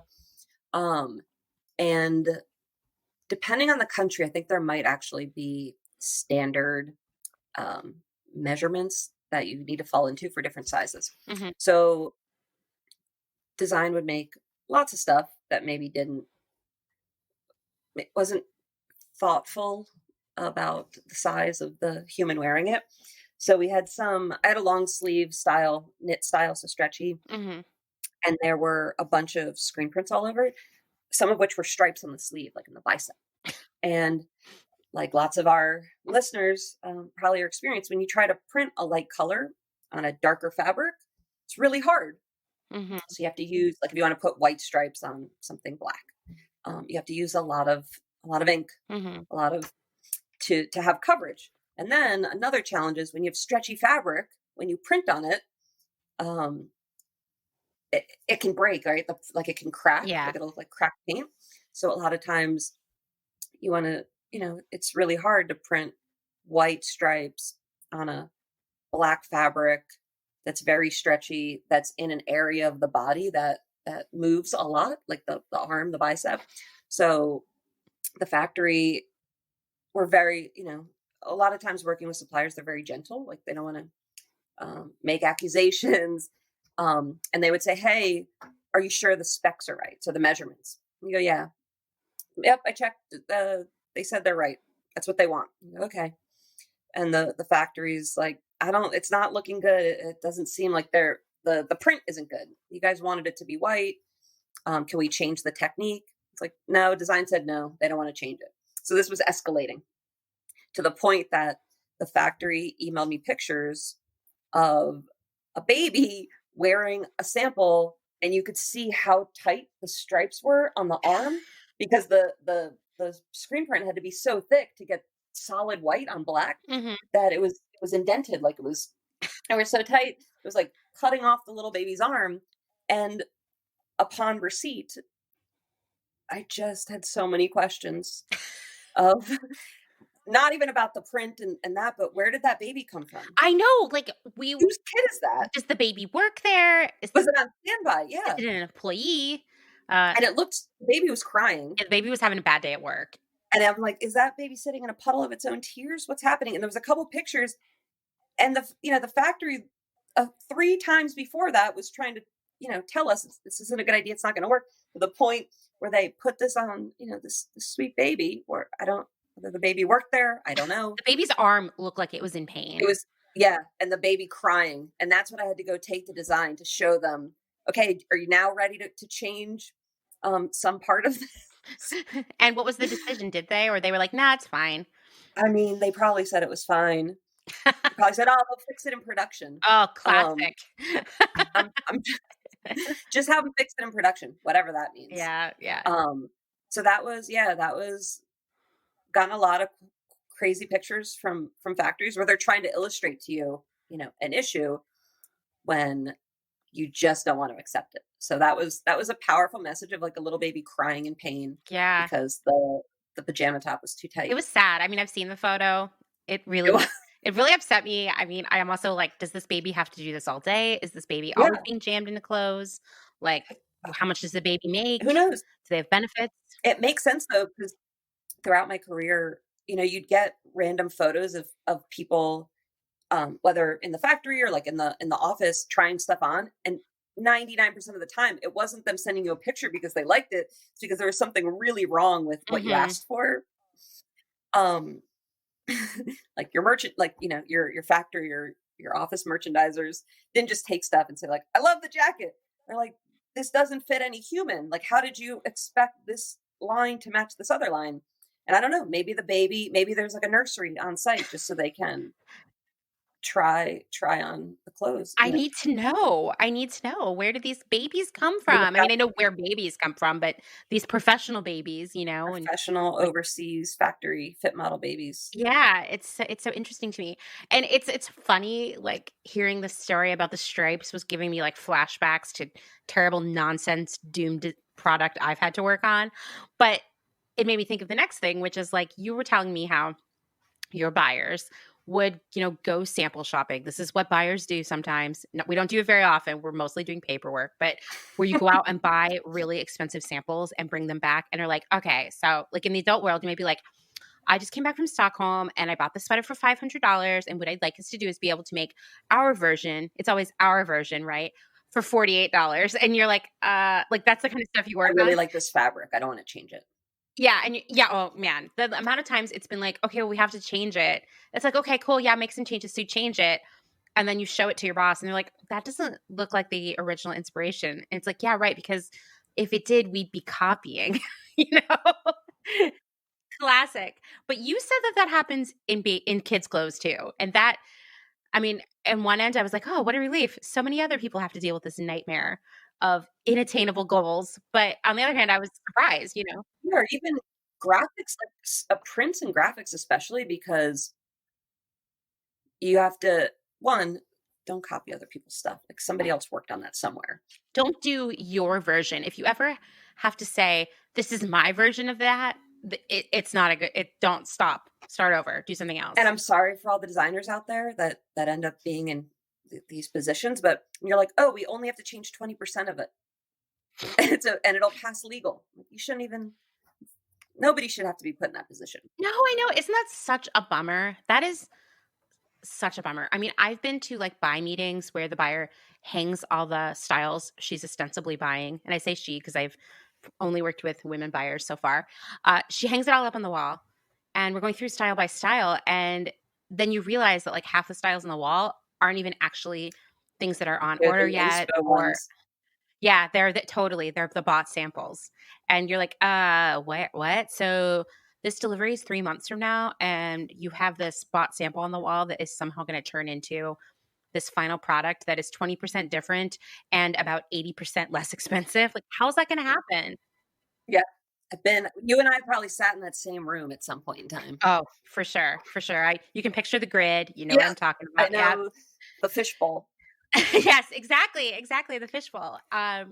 So it turns out, I mean, I didn't know this until you told me that like in the kids' world, the same thing is happening. They would come back. I mean, be in Paris, like on buying trips or for kids' clothes or Japan. And it wasn't like, this is mass market. It wasn't like a really high-end indie, cool brand. This is, mass market that's sold everywhere that, even you would buy groceries that's sold there. So you're like, oh, you Stella McCartney dress? Okay, sure. You want to do it in Angora too? Yeah, no problem. Uh-huh. Yeah, for kids, but we're gonna need it to be $9.99 and an 80% margin. Yeah, exactly. Well, I mean, I can't even imagine the kind of changes you would have to make to get there. Well, we touched on safety a little bit, but definitely a lot of safety regulations, guidelines. So a lot of the changes would come from just from that. So draw cords, zippers, buttons, snaps, anything that could come off, anything that wasn't just fabric and thread. We needed to be cognizant of how that could injure a kid or injure a baby. Choking on it, getting, I don't know if you were actually able to find any evidence of this, but we would always hear about entanglement, or like a kid wearing a hooded sweatshirt, the draw cord gets stuck in the school bus door as they're getting off and the school bus drives away. That was something that probably heard this story, 24 times. It's like, did that ever really happen? I know, but these are the things you have to think about. But these are the things, yeah. So there's a lot of requirements. So that's where a lot of the changes would come from. And then like proportions, just because toddlers' bodies are, really funny. And then kids grow, height-wise in different size ranges, more so than they grow out. Makes sense. So that would be a lot of it. And also then like, you have to find like the cheapest fabric possible, depending on if it was sleepwear or not. Did it pass, fire safety? Which I'm sure we're going to dive into because you have some good information. So a lot of the changes, I guess were functional, and then just price. Yeah. I mean, definitely. That's where it comes like the cheapest fabric you can find. because it does seem, based on what I was reading, that a lot of these like functionality changes can end up being kind of expensive. Yeah. Like it was like, for example, you can't have a drawstring on children's clothing, but you can have a fake non-operational drawstring. Yeah. So, and then it's actually more work because you're not just, looping through a draw cord in the hood of your sweatshirt or jacket. You have to tack them down and then you have to hide it. You can only have a certain length loose or like exposed. Mm-hmm. And all that's more time. So a listener, Elise, sent me a message about kids' clothes, and this was her question, which you're going to answer, Salisha.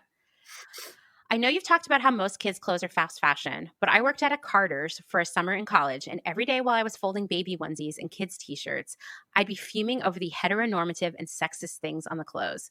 It's so toxic.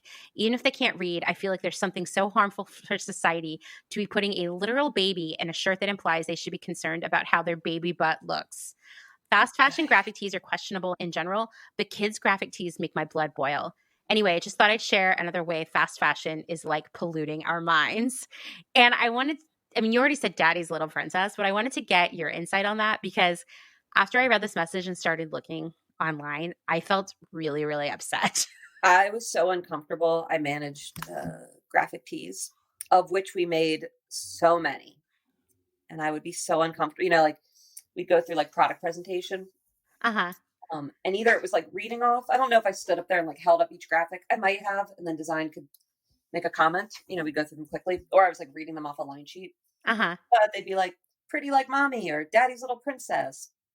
And maybe I'm not typical, but they were so creepy. I think it's creepy. Really creepy. I have seen a onesie that says, "Does this onesie make my butt look fat?" And I'm like, weird. I looked when we were talking, and I found some, from a bunch of different companies. Daddy's Lucky Charm.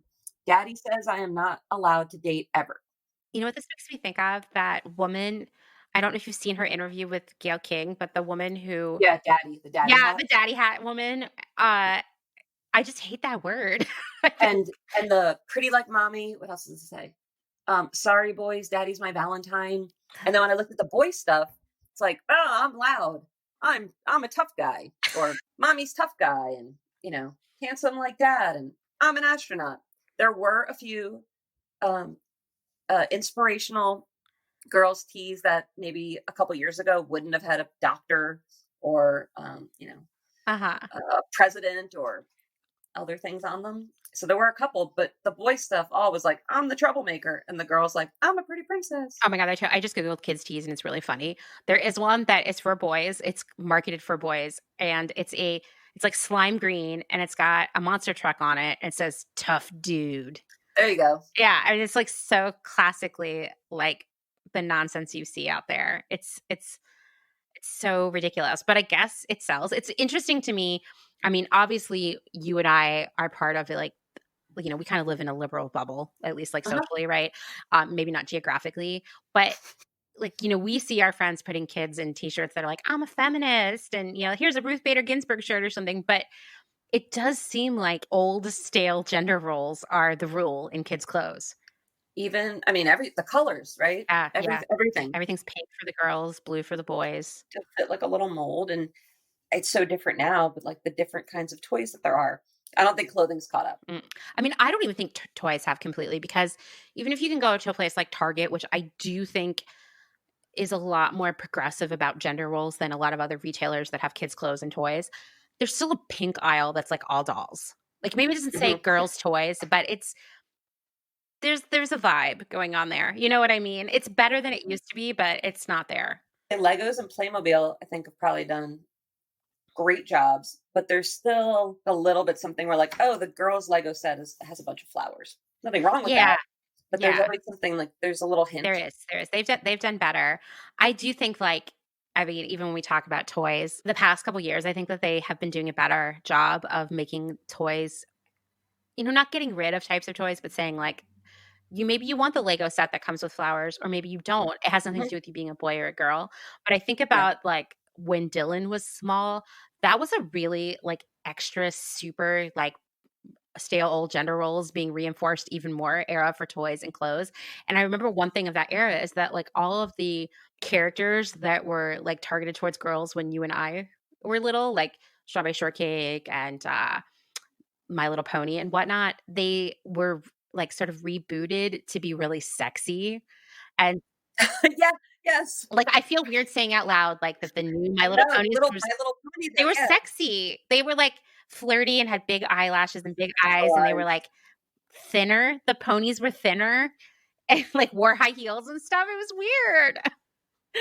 There was like tough girl dolls with attitudes. Bratz. Yeah, I feel like Bratz was successful, and then they were like, oh shit, we got to make My Little Pony and Strawberry Shortcake sexy and tough too. And Rainbow Bright, like they all were rebirthed as this like new. They changed her like proportions where she got a waistline. Exactly. And it was just like sexier and flirtier. So, I mean, I hate that this is still a thing that happens in kids' clothes. And the only advice I can give to anyone is just like, don't buy it, you know? Mm-hmm. Some of the pictures that Salisha shared with me of these horrible, like Daddy's Lucky Charm shirts, they're $4.99. These shirts are $4.99. That is bonkers to me. That means in the best case scenario, all the workers who made that t-shirt, they all in total made 16 cents to make it and pack it and screen print it and everything else. Also, Daddy's Lucky Charm has gold lettering on it. It's really terrible. It's St. Patrick's Day, Kiss Me on My Irish Green. Of course, gotta have it. Gotta have the holiday clothes. But all that stuff, it's beyond disposable. The thing is, it's like technically not disposable because it's going to sit in a landfill for a million years because it's so plasticky. But not catch on fire. Yeah, but not catch on fire. It's the most important thing. It's really awkward when you're wearing your Daddy's Lucky Charm shirt and you catch on fire.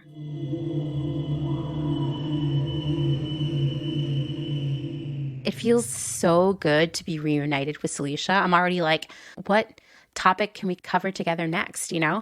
She'll be back in Sunday's episode to talk about the somewhat sketchy, and this would be like the understatement of the century, ill-advised laws about children's clothing safety. And spoiler, it will make you really angry. So you're not going to want to miss that, right? In the meantime, if you have thoughts about kids' clothes or other questions that you want answered, reach out to me and I'll see if Salisha can help me answer them, or I will track down the answers somewhere. I also want to hear what all of you parents are doing with your kids' outgrown clothing, or any tips and tricks that you have for making clothes last longer or tracking down secondhand kids' clothes. I get a lot of questions about that, and my kid is like not a little kid anymore, so I don't have a lot of like current answers, and I know everything is super complicated in the midst of the pandemic, so I want to hear from you. I want to share as much info as possible with our listeners because, that's the great thing about community. Well, there are a lot of great things about our community, but one of them is that we can share our knowledge with one another, making us all smarter and therefore more powerful to make change. It's so magical. Thanks for listening to another episode of Clotheshorse. If you like what you're hearing, please rate and review on Apple Podcasts. And of course, tell your friends because we're all influencers. So influence some of your friends to come and listen to Clotheshorse. It's already working. Thanks to everyone who has shared our content, recommended us on Instagram, commented on our posts. I love it. It hasn't grown old yet. If you're missing out on all of this, you are missing out. So you can join in on all the Clotheshorse fun on Instagram at Clotheshorse Podcast. As a reminder, you can reach out to me anytime for any of the sources I use for the information I share here or on social media. I also just want to ask again, if you have a story about Etsy or something really important about your experiences selling on Etsy to share, please reach out to me. I will be writing that episode probably in about another week. So get your information in now. I want to hear your stories. I've never sold on Etsy, so this is like totally a new world for me. So the more I can hear from you, the better job I'm going to do. And don't forget, if you have a question, an episode idea, or a story to share, please reach out. You can call the hotline at 717-925-7417. There's also what we call the old-fashioned way. That's email. Why does email seem so old-timey? I don't know, but it does, right? Anyway, that's Amanda at clotheshorse.world. And I just want to remind you that the Clotheshorse blog launches on Valentine's Day, which is like, I don't know, a week and a half from now. It's not too late for you to get involved though, because we'll be needing new content constantly. So don't worry if you missed our first info session. We're excited to bring you in now. If you're interested, please email me. And it's really important that you email me, because if you DM me on Instagram, I'm going to ask you to email me.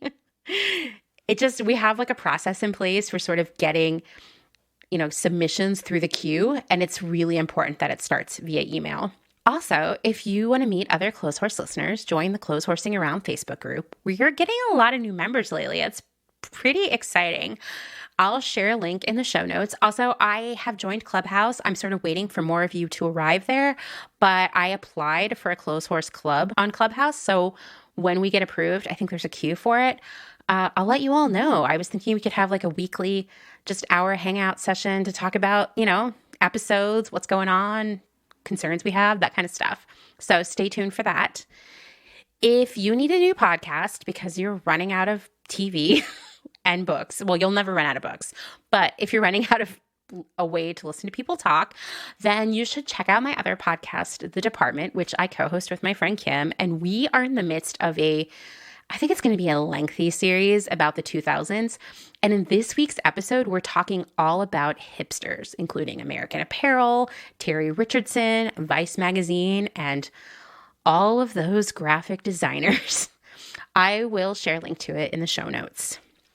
Thanks, as always, to Dustin Travis White, aka my husband, for our music and audio support. Bye.